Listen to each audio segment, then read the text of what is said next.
I've got a drain that's draining slowly in our bedroom. It's been getting worse and worse and worse, and it's time to deal with it.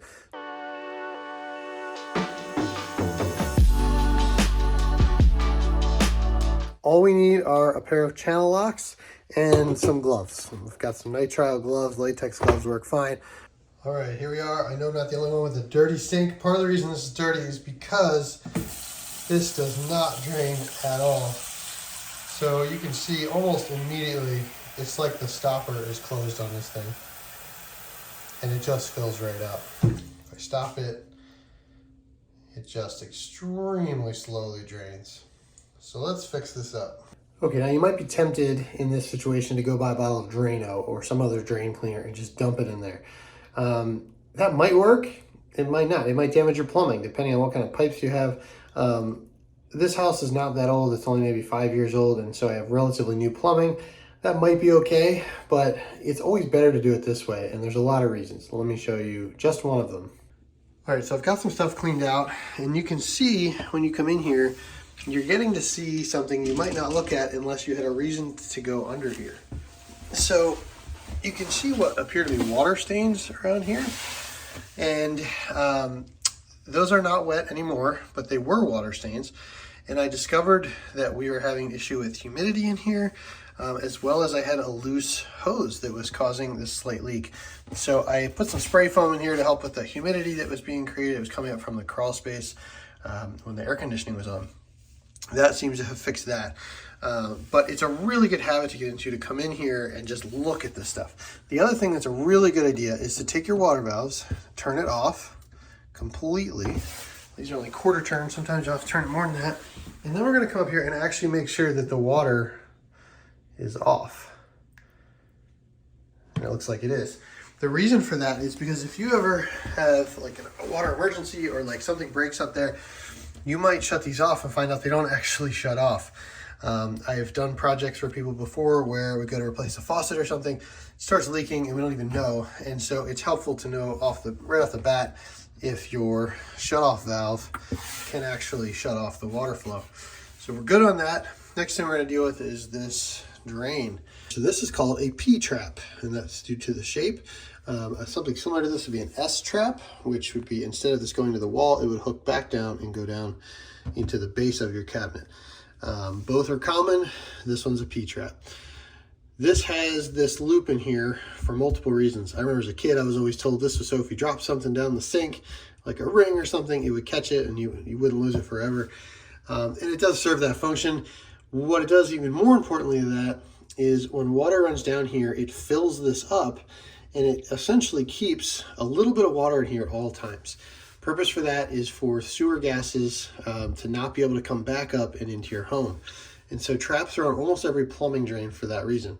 Problem is, the most efficient way for this water to get out would just be for it to turn and go. Because of all these extra turns, we've now got a spot where clogs are going to happen. So more than likely there's hair in here and soap, scum, and toothpaste, and who knows what else. So we're gonna get this cleared out. First step to do that is gonna be to take our bucket, put it underneath, because this will be full of water. Even if the sink is fully drained, which I think it has now, this will have water in it.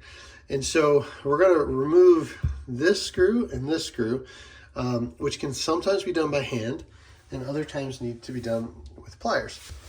All right, first things first, I've got my gloves on and I'm gonna see if I can loosen this. This was not very tight at all. So we'll go ahead and loosen that, and then we'll loosen this back one here. Those came off really easy. If they didn't, using a pair of channel lock pliers would be the way to do this. These are called channel locks because of these grooves that are in here, these channels, and they can be opened up and adjusted to different widths. And so you can adjust this to where you can grab this. These are just barely big enough, but you can grab it and you can tighten or loosen like that.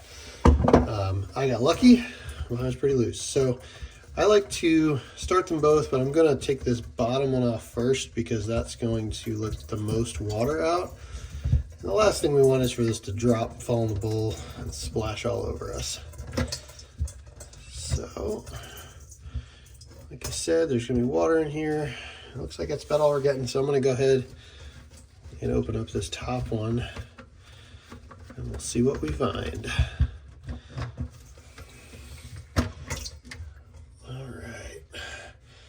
Now this is just like a slip fit thing here. And so this can be adjusted height-wise, and there's a little ring here that can be adjusted height-wise, but I'm just gonna leave it right where it is.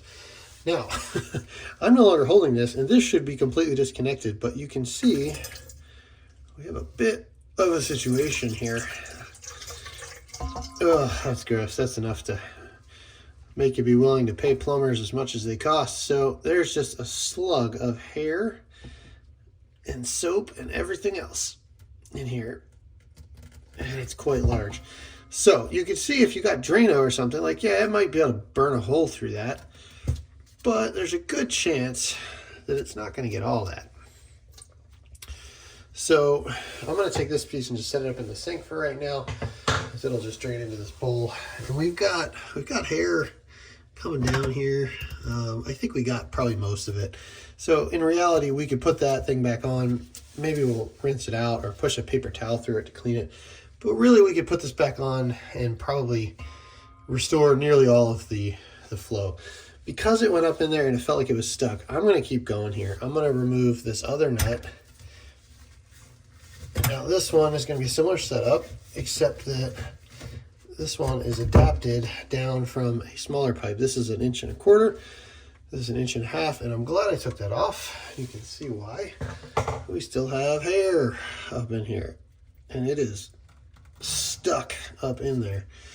So what I think has probably happened is the drain plunger is catching some of this. Okay, so you know how there's that lever you can pull up on top of the sink that opens or closes the drain? That's connected to this little guy, and there's this little rod in here that's actually connected to that stopper. There's a plastic nut on the back here. I'll put a new glove on here. If we remove that nut, it allows us to disconnect that stopper, and I suspect this is probably where the last of that hair is stuck. I'll take that off. I'll pull this out. You can see it's just a little rod. And let's go up top and we'll take out the stopper. So with that rod out, we can grab the stopper. It comes straight up, and you can see a little bit of hair on the end of that, and just overall kind of gross. So if you look down there, it's hard to see on camera, but there's still more hair down there. It's almost completely blocked still. Probably would flow water. So if I were to turn this on, I'm sure water would come through it. Yep. But, oh, there it goes. Sometimes that's all it takes. Okay, if it hadn't worked, what I'll do is take a paper towel and just kind of ball it up. It's not a bad idea to do anyway. Basically, we're just using this to kind of shove down in here and just give it a quick little cleaning. So that's not quite all the way through. Now I could use like a coat hanger or something. I don't have a coat hanger handy. So let's see if I can use the handle of my channel locks to just push that through. Okay, we're not quite there. So let's just see if we can grab it. Really, if I had something a little bit longer, this would be a lot easier.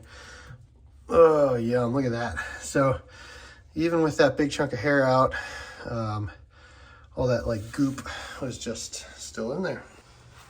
Okay, so the final thing before we put this all together, so again, kind of an optional step, but I like to take all the pieces that I took off and push a paper towel through them as well, and just get the last of that nastiness off of there.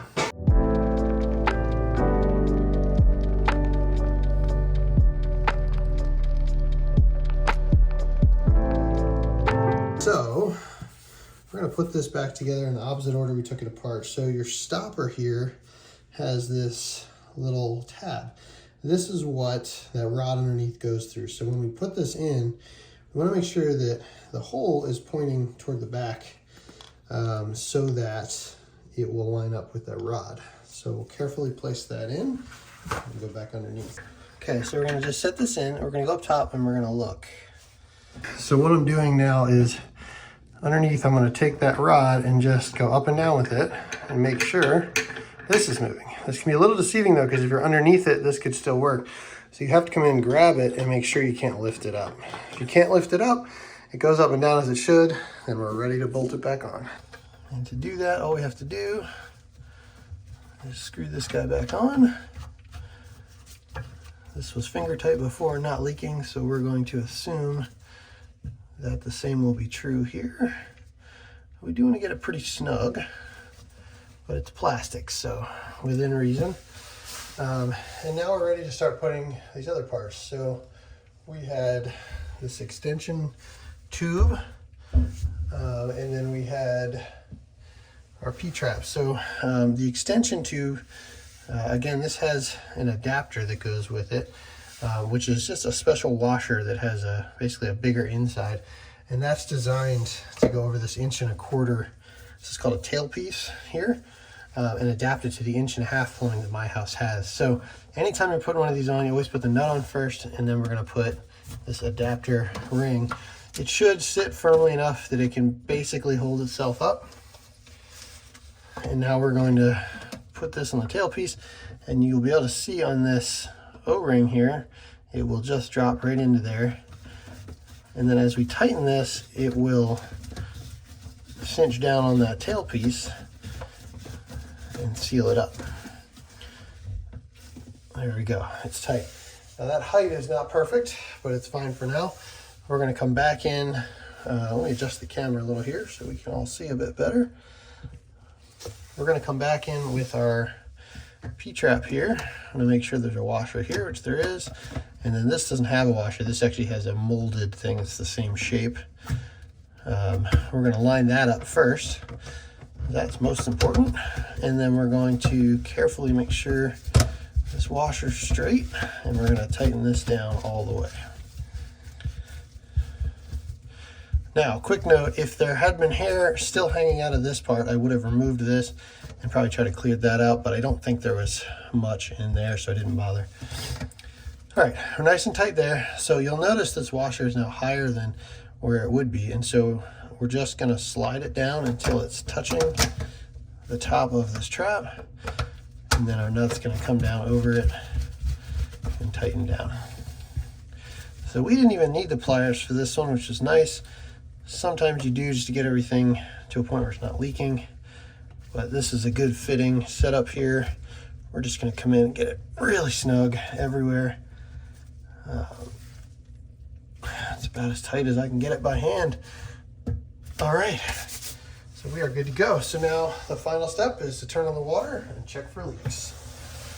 Now when you're checking one of these systems for leaks, you're not just gonna see usually like a gushing flow of water coming out of here. In my experience, where you're going to see a leak is on the top of these washers. The water will just kind of pool in there. The most likely spot for it to pool is this low one because it is the lowest, and so the water will be right there.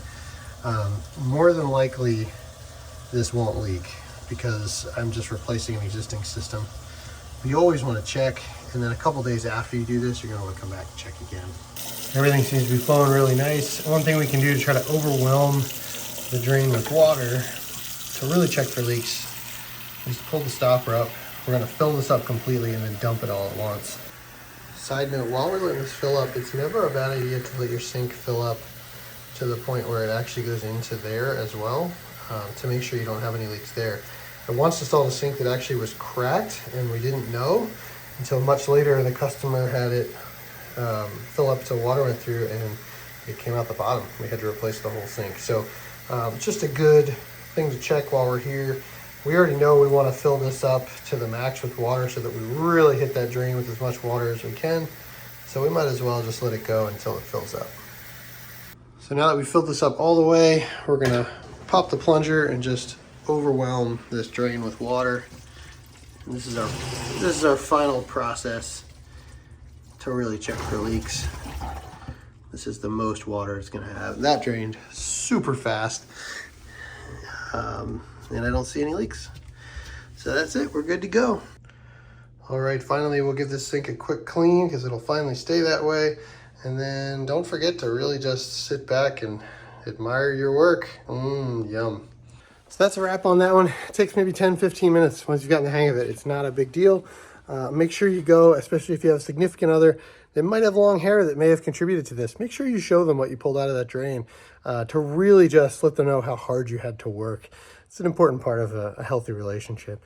So good luck. If you have any questions or if you feel like I should have done something differently, please feel free to comment below. I'd love to learn new ways of doing things.